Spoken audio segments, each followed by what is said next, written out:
देखिए, what is democracy? Why democracy?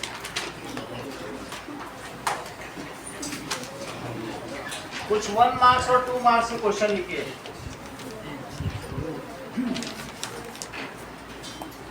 What is the legal framework order passed by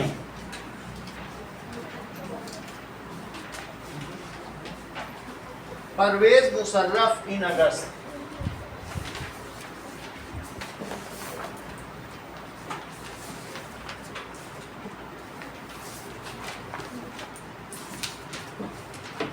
अगस्त 2002। तो पूछा गया है कि परवेज मुशर्रफ ने क्या लीगल फ्रेमवर्क पास किया? इन्होंने पाकिस्तान में मिलिट्री कूप किया था।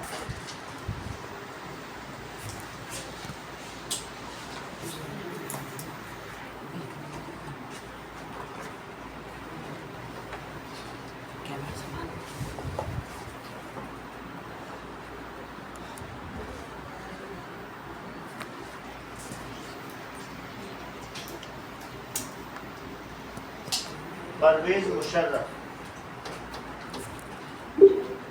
ये देखो, ये परवेज मुशर्रफ है, ये मिलिट्री के थे। इनका काम था मिलिट्री संभालना, लेकिन इनको सत्ता संभालनी थी। तो उन्होंने क्या किया?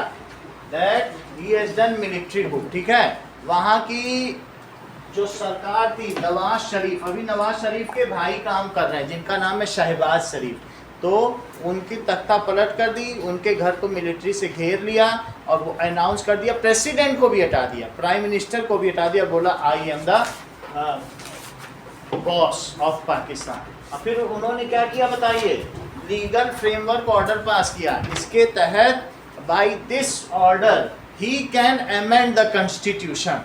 तो जब ये ऑर्डर पास हो गया, उन्होंने कॉन्स्टिट्यूशन में अमेंड कर दिया कि मिलिट्री का जनरल अब देश का नेता बन सकता, और दूसरी और भी बहुत सारी अपने हाथ में पावर्स। तो इसके बाद फिर इन्होंने किया 2002 की बात है, ठीक है, लीगल फ्रेमवर्क ऑर्डर। और बताओ सत्ता उन्होंने कब ली थी? बताओ 1999 कब ली थी? और उसके 3 साल बाद उन्होंने क्या किया? लीगल फ्रेमवर्क ऑर्डर किया। इसके बारे में पूरे डिटेल आपकी बुक में है। चलिए, सो अब देखिए, in 1999 there was a military coup। Military coup का क्या मतलब होता है? तख्ता पलट, कि सत्ता किसी के हाथ से किसी के हाथ में चली जाए। जैसे नेपाल में हुआ, जैसे बांग्लादेश में हुआ। अभी तो आपके सामने ही हो रहा है, नेपाल में तो अभी भी हुआ है। तो वहाँ की जो सरकार थी ओली केपी शर्मा ओली, वो तो चली गई, वो भाग ही गए, तो उनकी तख्ता पलट हो गई। बांग्लादेश में हुआ, म्यांमार में, आप 3 तो आपके सामने ही हो गए, ठीक है। तो वैसे ही मिलिट्री coup कहाँ हुआ? इन पाकिस्तान। तो मिलिट्री जनरल, इनका क्या नाम है? जनरल, वो जनरल थे, that is military general Pervez Musharraf.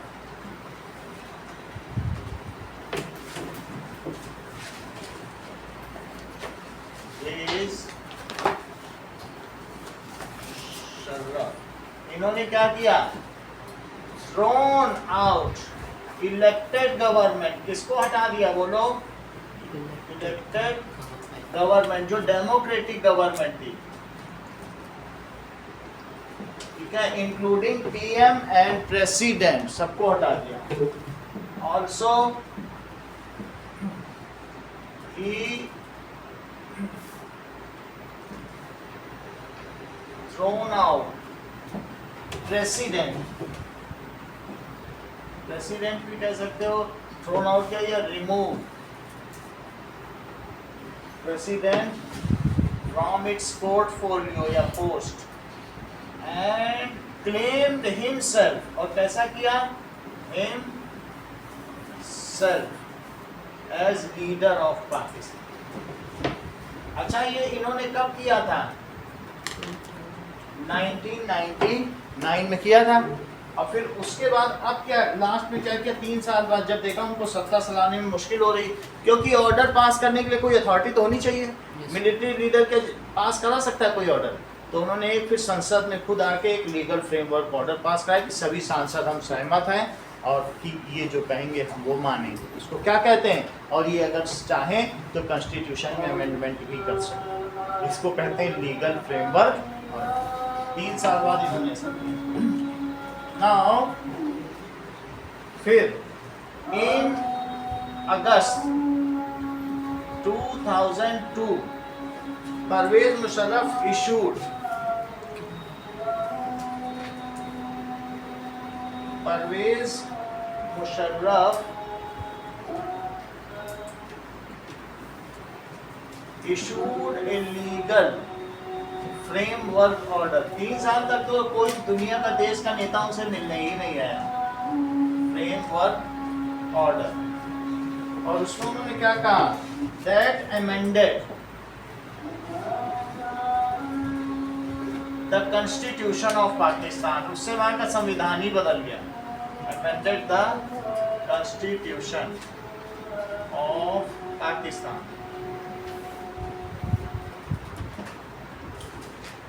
As per this order, President can dismiss the National and Provincial Assembly. Now, जो परवेज मुशर्रफ थे उन्होंने क्या किया, Musharraf became President of Pakistan। उनको तो हटा दिया जो वहाँ के प्रेसिडेंट थे, अब खुद बन गए, ठीक है। और जिनको हटाया था वो कौन थे बताओ, नवाज शरीफ। नवाज शरीफ ये इनको हटा दिया था। अभी ये लंदन में बहुत समय से रह रहे थे, ये नवाज शरीफ, ठीक है, इनको हटा दिया। ये लोगों के द्वारा इलेक्टेड थे। और एक और देख लें, Pervez Musharraf has removed president of Pakistan, उनको भी हटा दिया था। तो that is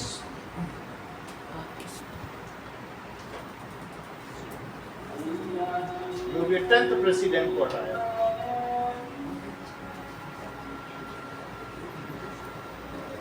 ठीक है, खुद अब क्या बन गए थे, that became now Pervez Musharraf became president।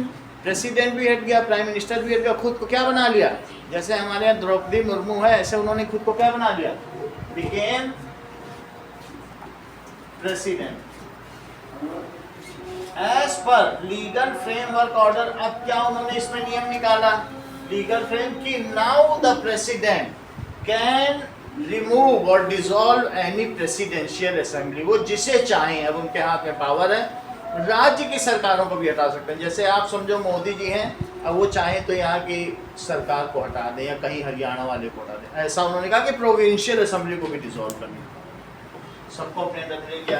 So now president can dismiss as per legal framework order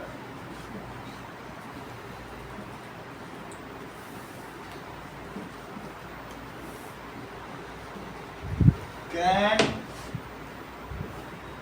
dismiss और डिसॉल्व कर सकता है the national and provincial assembly.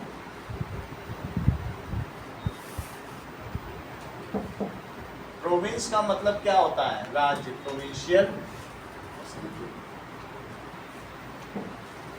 अच्छा ध्यान दो, अगर वो कह रहे हैं कि मैं नेशनल असेंबली को भी डिसॉल्व कर सकता हूं, तो जो सारे सांसद चुन के आएंगे अगर वो उनकी बात नहीं मानेंगे तो डिसॉल्व कर देंगे, कहें जाओ फिर से लड़ो, ऐसा। तो फिर तो पावर तो सब उन्हीं के हाथ में आ गई, सबको मानना ही पड़ेगा। कौन फिर से लड़ना चाहेगा, रिस्क रहेगा कि नहीं।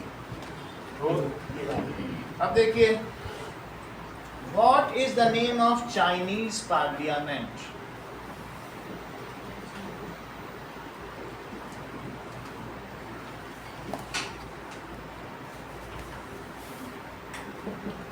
तो Chinese national people's Congress.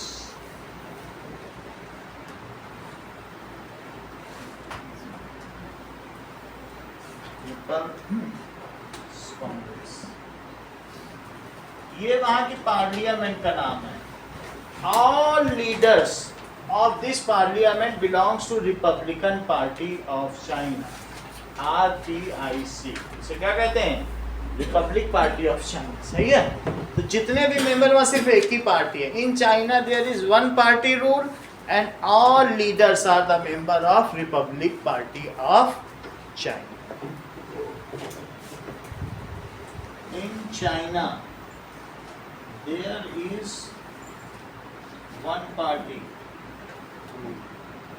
and all leaders belong to, जो अपोजिशन है including ruling party and opposition belongs to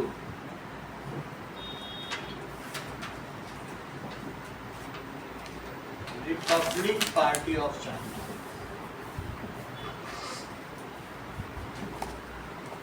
next question, can you call China a democratic country? Why?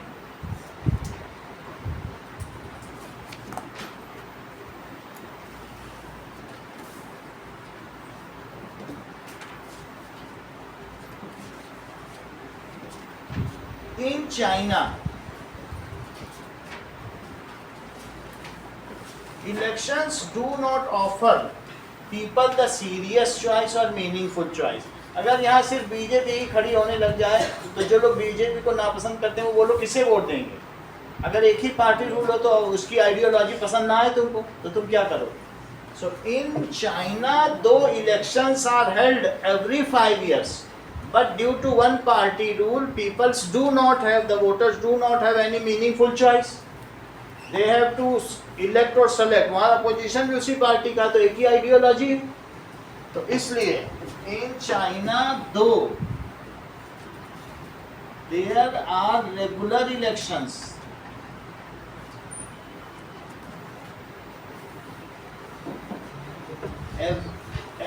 after every 5 years।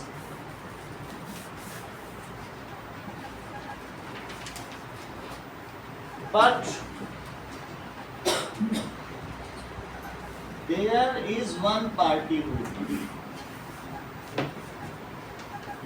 So उस party का क्या नाम है? The party which rules in China। According to Wikipedia, the Free Encyclopedia, the People's Republic of China (PRC) is a one-party state ruled by the Chinese Communist Party (CCP). Despite this, 8 minor political parties subservient to the CCP exist। इसको क्या लिखते हैं? इसे थोड़ा सा amend करो, कर लिखो। इसे क्या लिखेंगे? That is People's Republic of China। Sir हाँ, ये सीसीपी चाइनीज कम्युनिस्ट पार्टी में कम्युनिस्ट का मतलब इसमें बोला गया है, तो कम्युनिस्ट क्या होता है?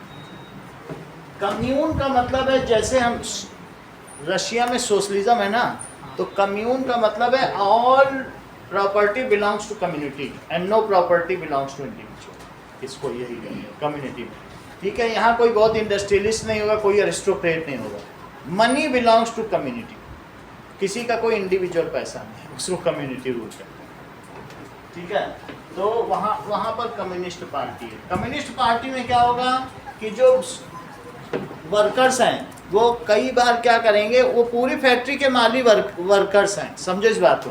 अगर मान लो हम सभी वर्कर्स हो जाएं और हमारे हाथ में एक फैक्ट्री है और सारा प्रॉफिट हम लोग बांट लें, जो उसमें कोई मालिक ना हो, तो ऐसी स्थिति में कम्युनिस्ट पार्टी की बात बता रहा हूँ। ऐसा यहाँ बंगाल में हो चुका, केरला में 2 जगह कम्युनिस्ट का शासन था। ज्योति बसु की सरकार थी और केरला में तो बहुत समय तक इनकी सरकार रही।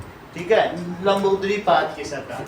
ठीक है, तो अब जरा सोचो, हमारी फैक्ट्री की एक दीवार गिर गई तो वर्कर्स क्या करेंगे? बोलो, वर्कर्स कहेंगे कि हमको तो पैसा मिल गया प्रॉफिट, हम क्यों दीवार बनाए, 3 ही दीवारों में चलो फैक्ट्री चलाते हैं। मालिक होगा बनवा देगा, लेकिन वर्कर देगा क्या अपने घर में? उसको पैसा मिलते हुए खर्च कर डालेगा। और फिर एक और मशीन भी खराब हो गई, कोई बात नहीं, हम लोग जो बची मशीन है दिन रात काम करेंगे, उसी पे करेंगे, फिर दिन रात गर्म हो के वो भी खराब हो जाएगी। फिर कहेंगे अब कोई नहीं, घर बैठो, बस फिर वो लूटेंगे, लूट पाट करेंगे। यही कम्युनिस्ट पार्टी का काम है। कम्युनिस्ट पार्टी अच्छी नहीं मानी जाती, क्योंकि वर्कर का रूल अच्छा है कि किसी एक उसके मालिक होना चाहिए, उसके मालिक होगा तो उस पर पैसा लगाएगा, वर्कर थोड़ी ना लगाएगा, वो प्रॉफिट खाने के चक्कर में है। वो इसी वजह से हमारे यहाँ बंगाल बर्बाद हो गया। अब नैनो की कंपनी, टाटा की नैनो तुम्हारे सामने की बात है, 1 लाख की लखटकिया कार बनाई थी और वहाँ पर वर्कर्स ने काम करने से मना कर दिया, बोले प्रॉफिट लेंगे 2 घंटे काम करेंगे। अब ममता बनर्जी ने कहा वर्कर्स राइट, रातों रात टाटा को वहाँ से पूरी फैक्ट्री गुजरात शिफ्ट करनी पड़ी, इतना घाटा हुआ कि नैनो का बनना ही बंद हो गया। फिर तब से भारत के सारे इंडस्ट्रियलिस्ट ने सोचा जहां कम्युनिस्ट शासन होगा वहां एक इंडस्ट्री नहीं लगाएंगे, और आज 17 साल बीत गए, बंगाल में कोई नया इंडस्ट्री, ये चीज होती है।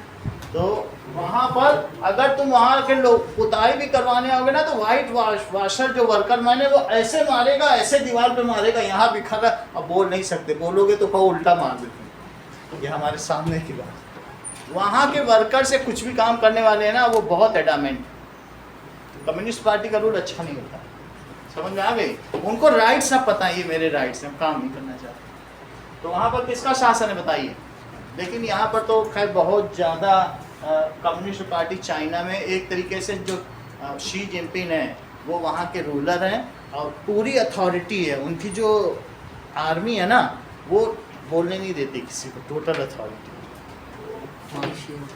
जिनको कोरोना हुआ तो जिसको कोरोना हुआ ना सीधा जिप में बंद करके डंप कर दिया, जिंदा हो या मरे। 20,000 लोगों को सामूहिक जला दिया। कोरोना को दमन करने में उनके यहाँ इंसान की वैल्यू नहीं है, ऐसे ही होता है।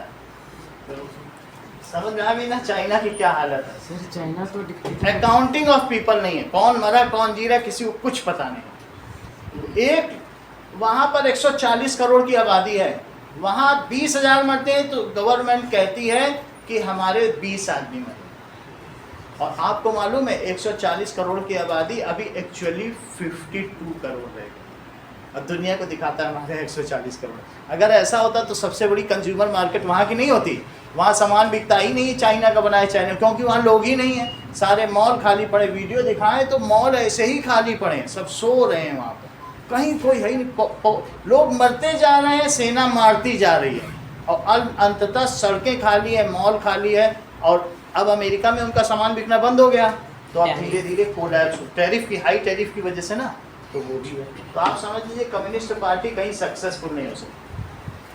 जो जिससे कहा जाएगा बोलेंगे इस गली में सबको इस घड़ी का ये पार्ट बनाना, तो यही बनाना है, फिर तुम दूसरा नहीं बना सकते। तो बताइए चाइना को क्या डेमोक्रेटिक कंट्री कहेंगे? There is regular elections how after every 5 years, but there is no meaningful choice for the voters. There is no meaningful choice for voters। क्यों ऐसी बात कही गई है? as there is one party rule, there is one party rule। जिसको भी election लड़ना है उसी पार्टी का पहले मेंबर बनना पड़ता है। it is People's Republic of China। this party is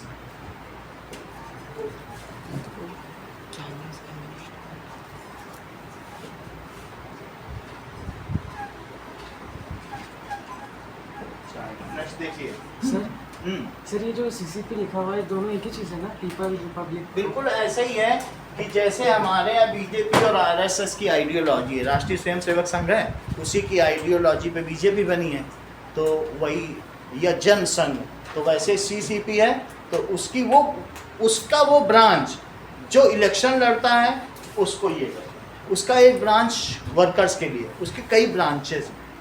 तो एक ब्रांच जो इलेक्शन लड़ता है वो किस नाम से लड़ता है? People's republic. इस तरीके से वो मेन है और उसकी ब्रांच है। अब देखो चौथी चीज, can you call China? So no we can not call. तो क्या हम उसे कहेंगे truly democratic? So we can not call China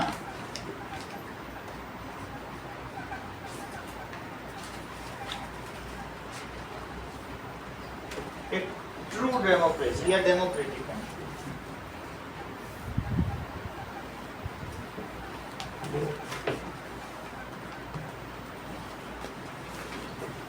आगे देखें, वहां पर आप म्यूटिनी नहीं कर सकते। मान लीजिए अगर आप 10 मिनट पहले जाके रेलवे स्टेशन पे बैठ गए तो बार बार पूछने आएंगे ट्रेन तो 6 बजे आने वाली थी, आप 5:50 पे कैसे आ गए? ट्रेन तो अभी पिछले 50 साल में 1 सेकंड भी लेट नहीं हुई, आपको 5:58 पे आना चाहिए था, 10 मिनट पहले क्यों फालतू आके बैठे? ये बोलते हैं। आप ग्रुप में अगर आपने 4-5 लोगों के साथ कोई रिलीजियस डिस्कोर्स कर लिया, सत्संग कर लिया, ये हाईली ऑफेंस है, आप ग्रुप में जा नहीं सकते। कुछ लोग गए बोलने के लिए हमारे यहाँ 2 दिन से लाइट नहीं आ रही, पानी नहीं आ रही, हमको हजरत निजामुद्दीन में एक चाइनीज़ मिला था अभी कुछ साल पहले हुआ, तो वो सारी बातें बता रहा था ऐसे ऐसे होता है, लेकिन गूगल ना होने की वजह से कुछ पब्लिश नहीं हो पाता। वो बोला कि तुम लोग यहाँ पर मोदी को चौराहे पे खड़े होकर गाली देते हो, राहुल गांधी को, हम अगर चू ची भी बोल दें शी के खिलाफ तो हमारी गर्दन कट जाए, हमें पता भी ना चले कि हम कहाँ। तो उसने बताया कि कुछ लोग गए थे कि हमारे यहाँ लाइट नहीं आ रही है, उस गांव के 800 लोगों को, स्त्री पुरुष बच्चों को मरवा दिया गया। बोले तुम लोग म्यूटिनी कर रहे हो सरकार के, और कोई न्यूज़ बाहर नहीं आती चाइना। आपने कभी सुना है चाइना के बारे में कहीं से कोई लीक भी नहीं? सर म्यूटिनी क्या होता है? म्यूटिनी का मतलब है कि कुछ लोग मिलकर साजिश करते हैं जब सरकार के खिलाफ या सेना के, उसको म्यूटिनी कहते हैं।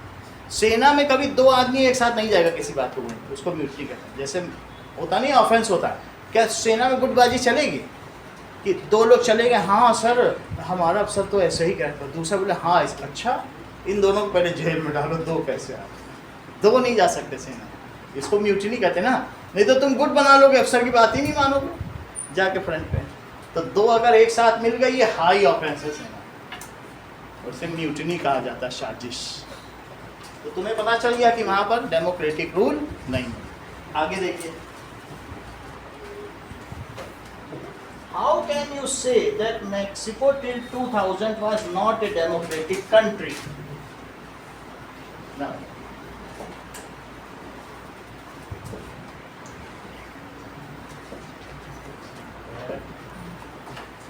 Mexico till 2000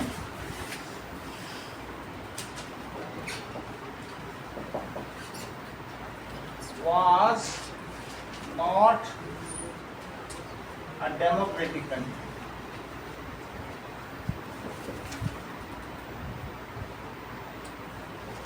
In Mexico, just USA के पास में ही है, in Mexico till 2000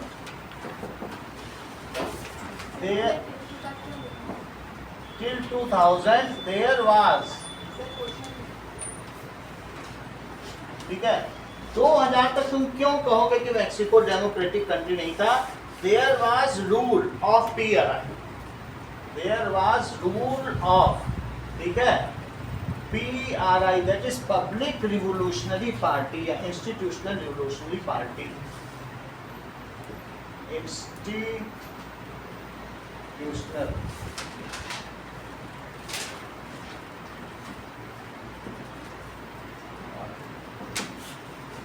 which won every election। तुम किसी को भी वोट दो जीतती है, ऐसी रिगिंग कर रखी थी जबरदस्त। सब लोग कहते थे हमने तो नहीं दिया, हमने तो नहीं दिया, और जीत वही जा रही बार, ऐसा कर रखा था। ये करीब 10 इलेक्शन जीती, 50 साल रूल पब्लिक ने। तो इसने क्या कर रखा था कि that it was ruled by people had no choice, ठीक है, so people had no choice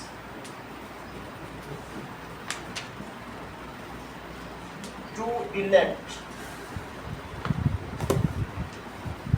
other government, to elect या replace government। ऐसा क्यों?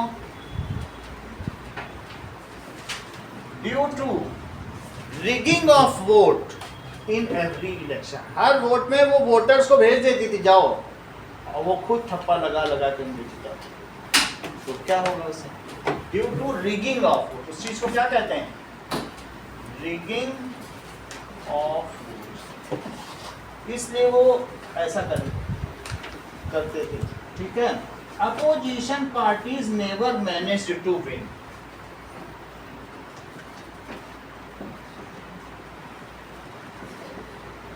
फिर वहां रिवोल्ट हुआ चुनाव के बाद में, और फिर सरकार को उखाड़ के फेंक दिया गया, संसद सब जला दी गई।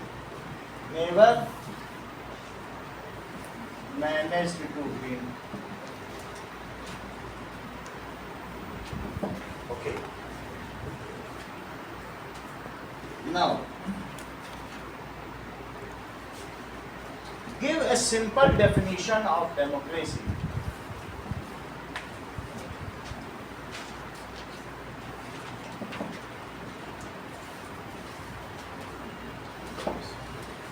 Now, democracy is a form of government which is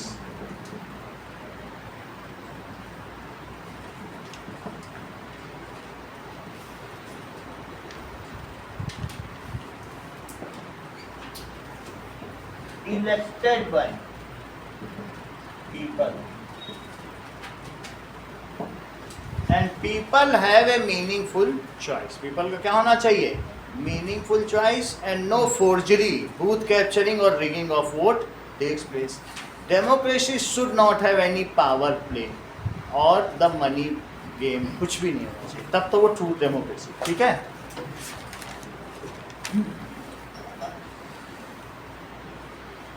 Holding election of any kind is not sufficient. Explain.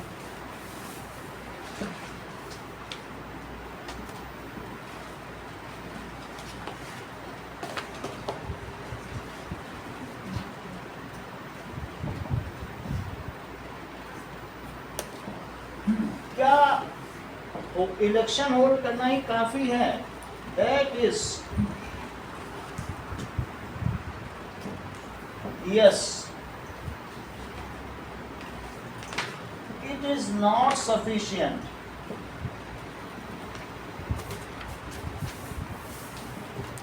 To only held election, to hold election, होना क्या चाहिए? In elections people have meaningful choice.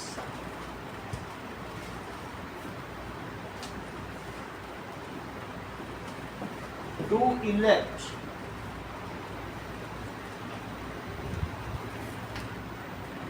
the candidates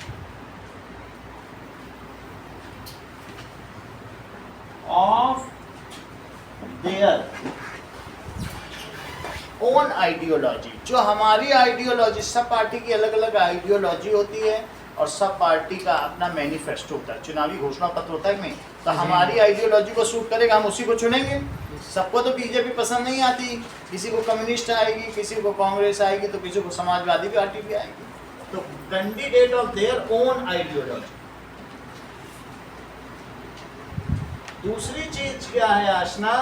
that is candidate should fearlessly campaign election. Money और power का game नहीं होना चाहिए, fearlessly। ये नहीं कि तो छोटी पार्टी का गरीब आदमी की तो बंदूक लगा दी, बाहर निकलना नहीं कैंपेन, ऐसा। Candidate of any party should fearlessly campaign election। सही? तो अच्छा माना जाएगा। ऐसा बिहार में थोड़े समय पहले नहीं था।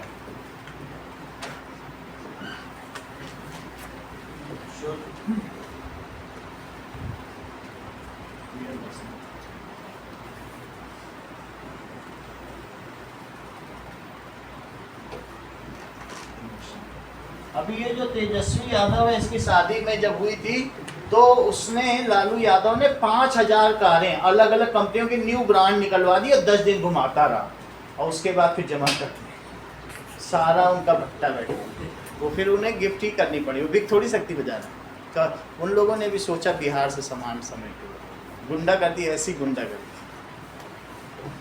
तो candidate of any party should fearlessly, there should not be any booth capturing or the rigging of votes। तभी तो सही होगा कि नहीं? There should not be booth को कैप्चर कर लिया, पता चला गोली के सबको भगा दिया, और वहाँ पे जो पोलिंग अफसर उसे भी हटा दिया, तो फिर क्या होगा? Booth capturing. उसको बूथ कैप्चरिंग कहते हैं। एंड रिगिंग, और खुद बैठ के वोट डालना, रिगिंग ऑफ वोट। कहेंगे लाओ 500 पर्ची, और बैठ के जहाँ कांग्रेस का इंसान है ठप्पा, इसे रिगिंग कहते हैं। जहाँ कांग्रेस ऑफिसर मोड़ मारे पर्ची का तो हो गया। पांचवी चीज, there should not be the game of money and power during election.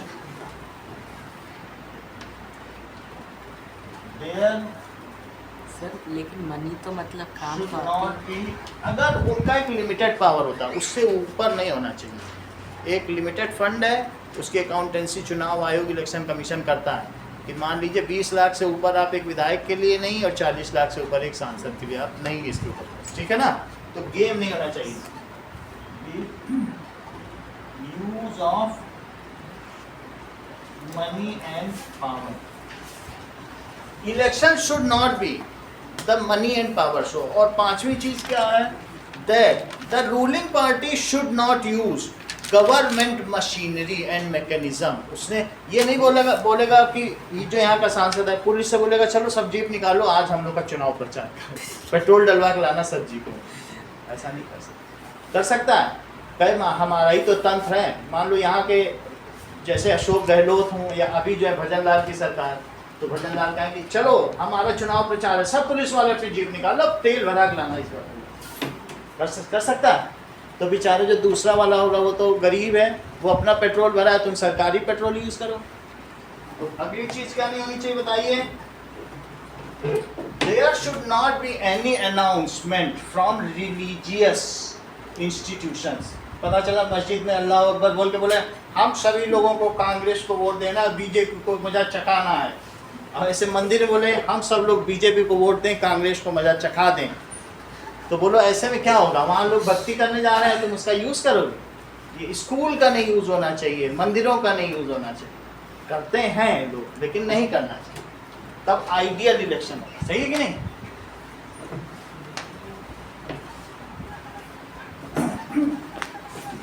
तो अगली चीज, that the ruling party should not use government machinery.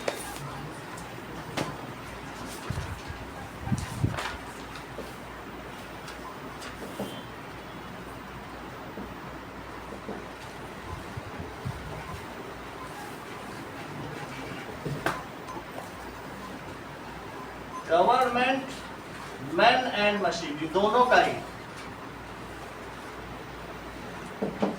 पता चला मोदी जी बोल दिए कि आज राजस्थान में सरकार मेरा चुनाव प्रचार है, सब केवी टीचर आ जाओ, सेंटर से ही तुम लोगों को तनख्वाह मिलती है, चलो केवी टीचर सब चलो, और झंडा लेके आना, बच्चों को भी ले आना बहुत सारे।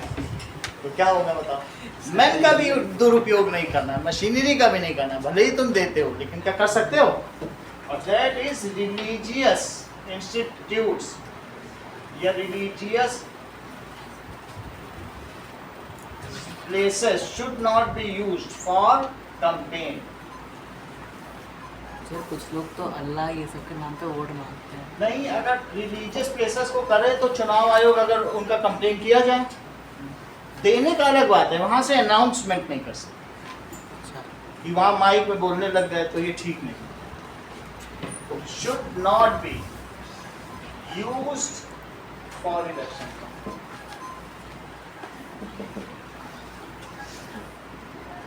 अगर ये सारी चीजें हों तो किसी भी देश में क्या होगा? प्रॉपर फेयर एंड इलेक्शन होगा। आगे देखिए, in which country women's do not have right to vote.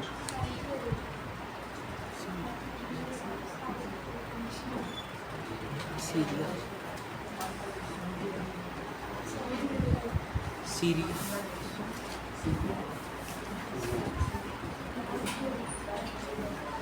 चलिए, सऊदी अरेबिया सही बता नहीं है, सही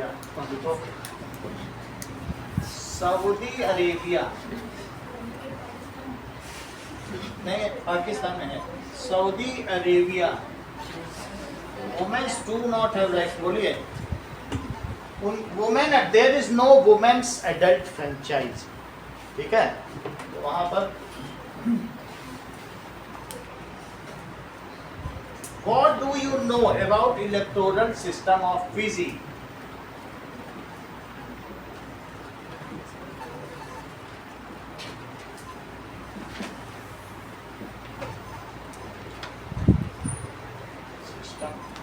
फिजी में 80% भारतीय हैं। नाउ इन फिजी, और फिजी में 80% भारतीय होने पर भी जो वहाँ इंडिजीनियस पीपल हैं उनके वोट की double value than Indian people. ऐसा और कहीं नहीं है जिससे कि वहाँ के लोगों की रक्षा हो सके। समझ में आ गई? इन Fiji the indigenous people of Fiji has more value of vote. Indigenous का मतलब वहाँ के रहने वाले लोग, इंडिया नहीं है इंडिजीनियस का मतलब है, that is indigenous people, indigenous, NOUS, people's vote value is more than जो आउटकमर्स हैं, जो बाहर से आए हैं। ये चीज है। आप ऐसा भी लिख सकते हैं इंडियन फिजियन। आउटकमर वहां कौन रहते हैं बोलो? इंडियन फिजियन, फिजी के लोग हैं। Now over the years President Mugabe government in Zimbabwe has changed the constitution several times. Over the years President Mugabe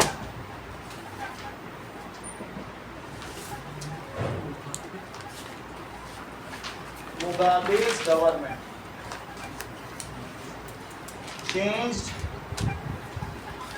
the constitution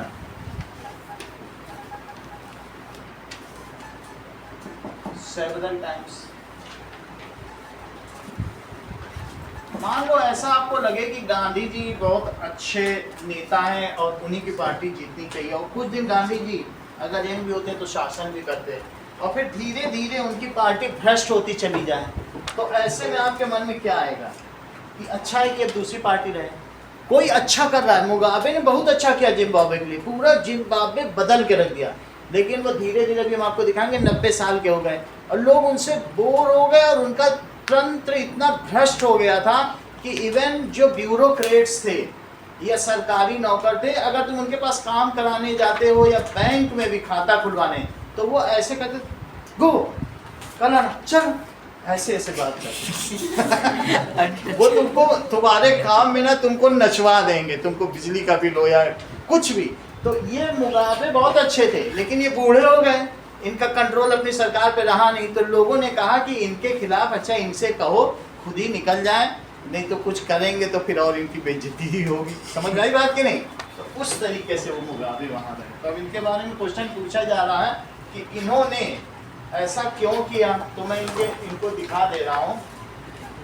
president Mugabe, तो आप देख लीजिए कैसी हिंदी में, ये है मुगाबे, और ये 90 साल के हो गए, फिर बाद में ये मुगाबे। अब देखिए, over the years President Mugabe's his government has changed the constitution several times to increase the power of president. His government 90 साल तक इन्होंने राज्य किया है। His government has changed constitution several times. उनके उसमें था कि 70 ईयर से ऊपर कोई शासन नहीं कर सकता जिसकी एज हो, ये 90 के हो गए, धीरे धीरे 5-5 साल बढ़ाते गए। Change the constitution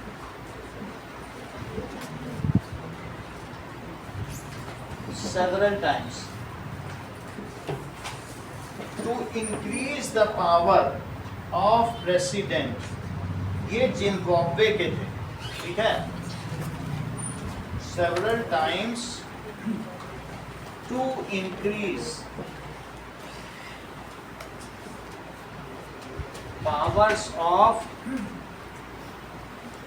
President Mugabe.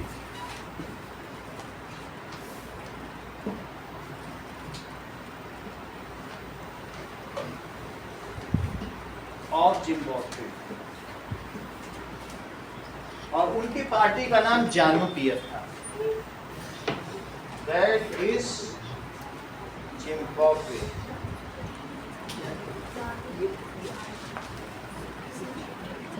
Name of he was leader of, वो किस पार्टी के लीडर थे?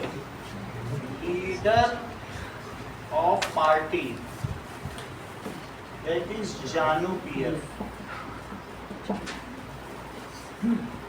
Now, how can you say the media is not independent in Zimbabwe?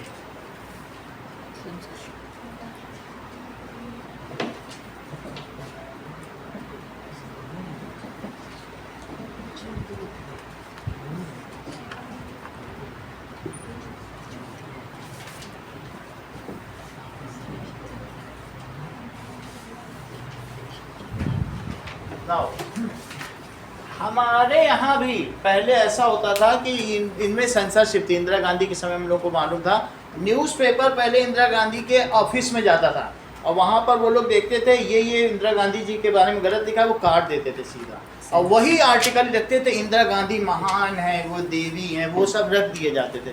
और जिसमें लिखा जाता था कि इंदिरा गांधी की सरकार ने वो सड़क घटिया बनाई, यहाँ वहाँ भ्रष्टाचार हुआ या एक हफ्ते में टूट गई, तो ऐसे कट कर दिया था.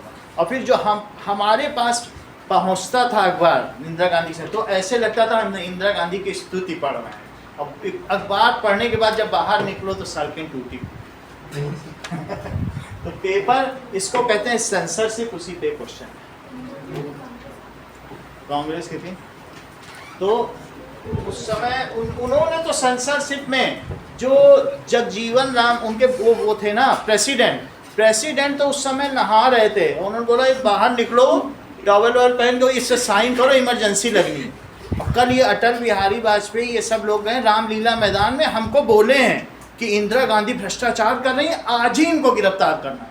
मैं इमरजेंसी लगाऊंगी, सारी पावर अपने हाथ में रखूंगी. 1975 की बात है, इमरजेंसी लागू, सबको अटल बिहारी इन सबको गिरफ्तार कर लिया, कईयों को मरवा दिया. और उन्होंने कहा एक और काम करना है, हर पुलिस वाले को 100 लड़कों को पकड़ के लाना है, हमें देश की जनसंख्या कम करनी है और नसबंदी कर दो, वो उसके कभी बच्चा ही ना पैदा हो.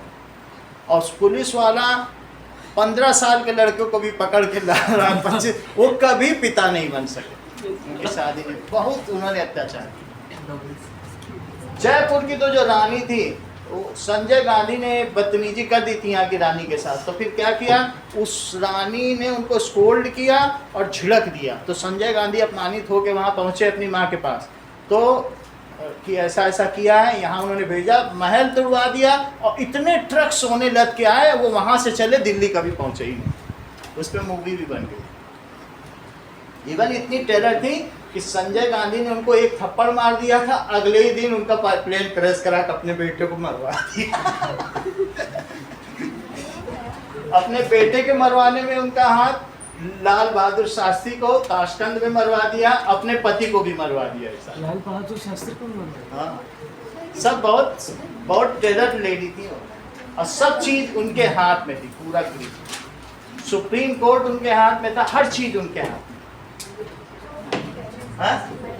अभी लोग त्रस्त हो गए, लोगों ने इलेक्शन में उनको कुछ दिया ही नहीं, वोट अगले नहीं हटाने. ठीक है, मर गई, मार दिया 32 लोग. बोली तो बहुत बात की बात है, वो सब अलग बात है. अब हम लोग इस क्वेश्चन की बात करते हैं, सेंसरशिप कि जैसे मैंने इंदिरा गांधी के बारे में बताया, वैसा ही मुगाबे के केस में. तो in Zimbabwe television and radio are controlled bye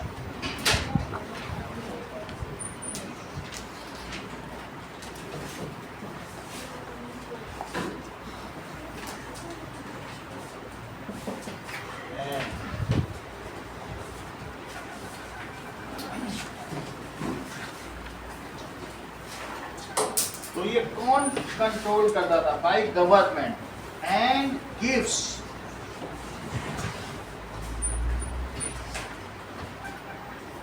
ठीक है, एंड और क्या करता था, एंड ब्रॉडकास्ट, किसका ब्रॉडकास्ट करता था बोलो, the news related to ruling party, opposition party का कुछ दिखाता ही नहीं था, broadcast the news related to ruling party. इस समय हमारे मीडिया में ऐसा नहीं है, ठीक है। सो government harasses those journalist who go against government, those journalist are harassed. कौन से जर्नलिस्ट हरास किए जाते थे, harassed who go against government.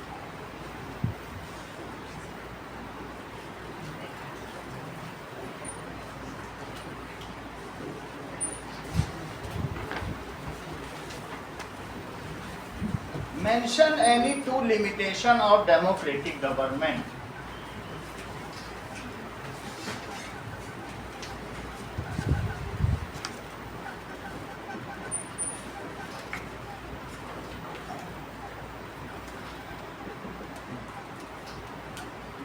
Democratic government की क्या सीमाएं हैं, तो there is limitations of power of democratic government. पहली चीज, there is limitation of power of,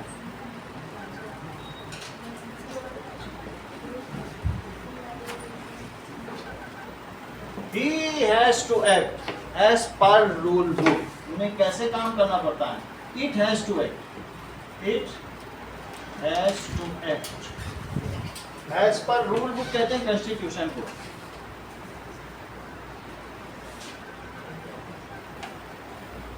next, it has to grant respect to minorities, जो उसके यहाँ माइनॉरिटीज हैं उसके जितने भी अधिकार हैं उनकी रक्षा करना, डेमोक्रेसी।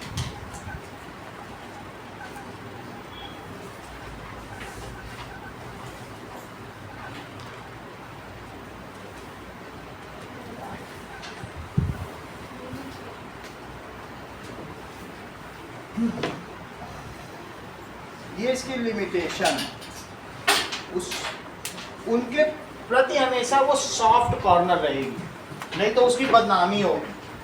अगर मान लो उन्होंने कुछ गलत भी किया है तो उसे ओवरलुक करना ही पड़ेगा। अगला देखिए, और तीसरी चीज है, जैसा कल अभिष ने बताया था, the decision making is late. Democracy में डिसीजन मेकिंग आसान है, इट इज लेट। अगला देखें, give one argument in favour of democracy. भले ही इसमें इतनी सारी लिमिटेशन है, लेकिन फिर भी ये ऑटोक्रेसी, मोनार्की या और कोई कम्युनिज्म इन सब से अच्छी क्यों है? गिव वन आर्ग्यूमेंट, सब बुराइयां हैं लेकिन फिर भी ये अच्छी क्यों है? Give one argument in favor of democracy. Now, democracy is better alternative than any other government.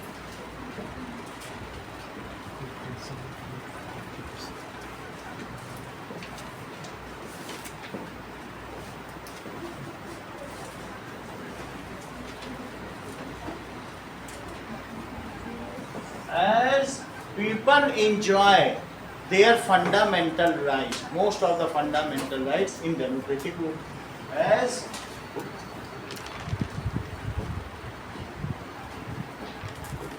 most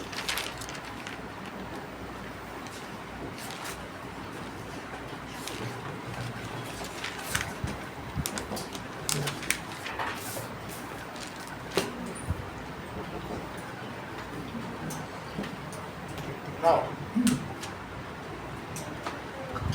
give one argument against democracy, Sonakshi, democracy के फेवर में अगर एक आर्गूमेंट दे रहा है, मान लो डिबेट चल रही है, तो तुम अब इसके अगेंस्ट में दो। Prabhat, yes, that is leaders are keep changing, so they know less about their country internal and external affairs. If one against democracy,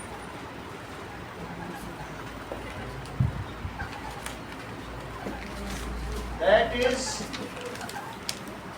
leaders keep changing, so they are unaware, वो अवेयर नहीं होते हैं about internal and external situation.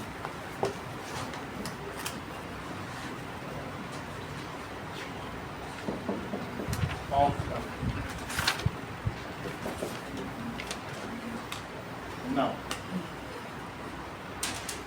how is the quality of decision making improved in democracy?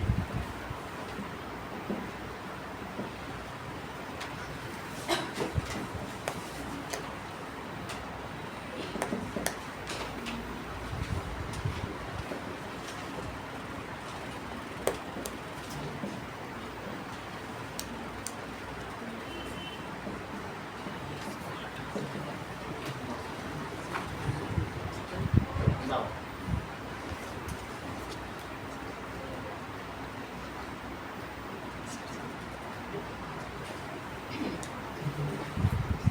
in democracy होता क्या है? Government has three institution. कौन कौन से इंस्टीट्यूशन होते हैं? एग्जीक्यूटिव होता है, executive, So- legislature and judicial. Judiciary भी होती है। सो government has three institution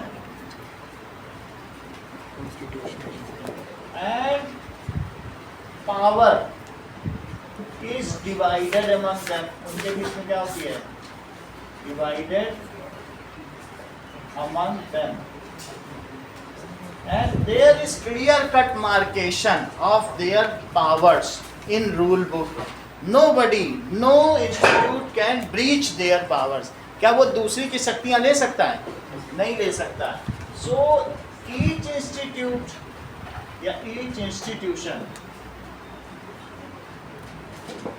has its own power as per rule book.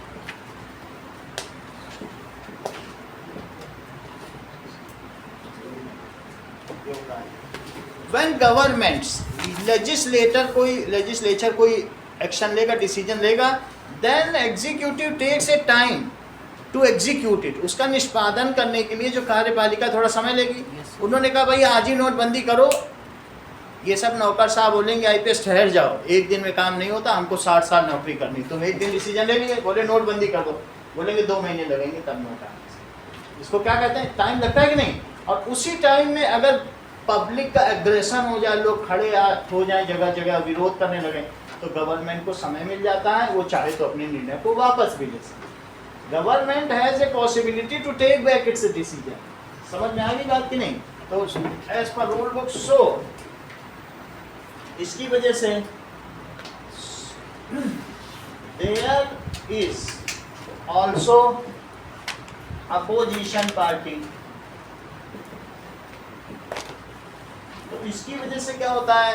Any bill is passed only after prolonged discussion among ruling party and opposition party. That bill is then sent for the approval of, किसके approval को भेजा जाता है? President.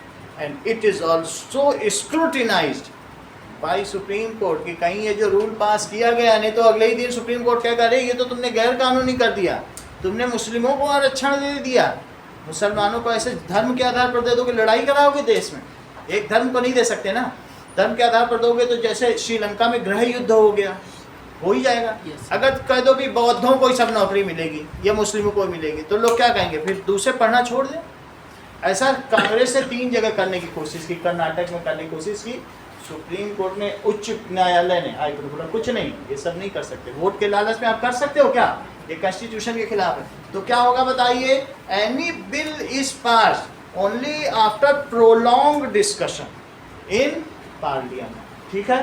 तो इसका मतलब है and also it's execution, देखिए any bill is passed only after prolonged discussion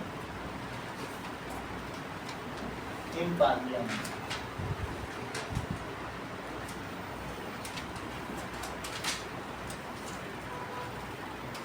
Then it is sent for approval of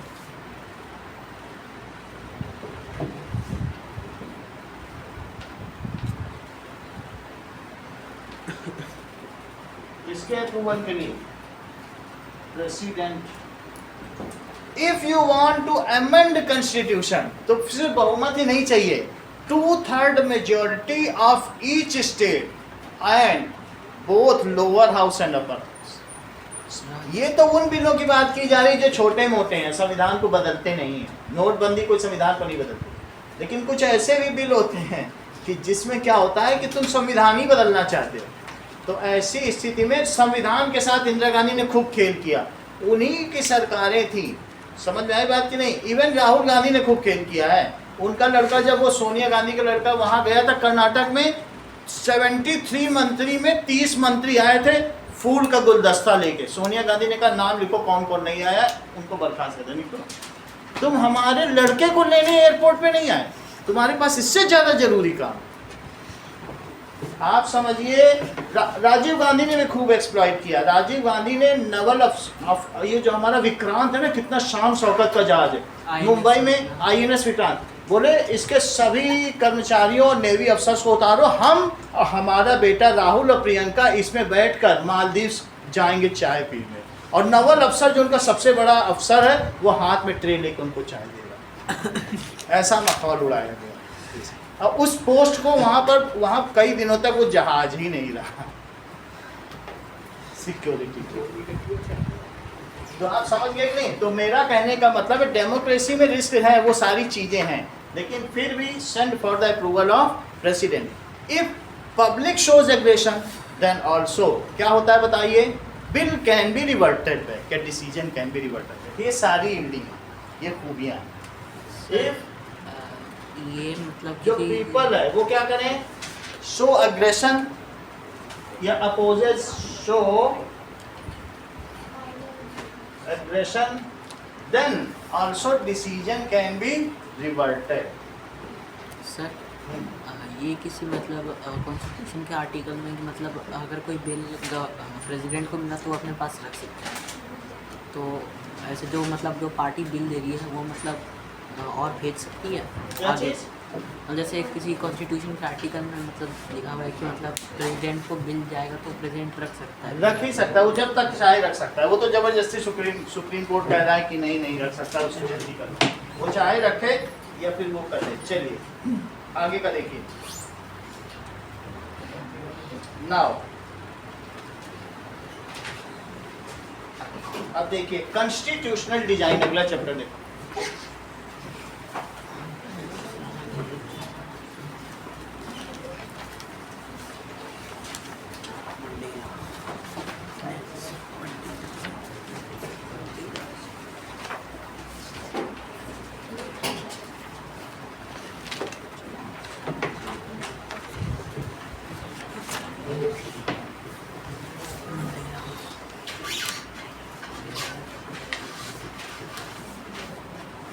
चलिए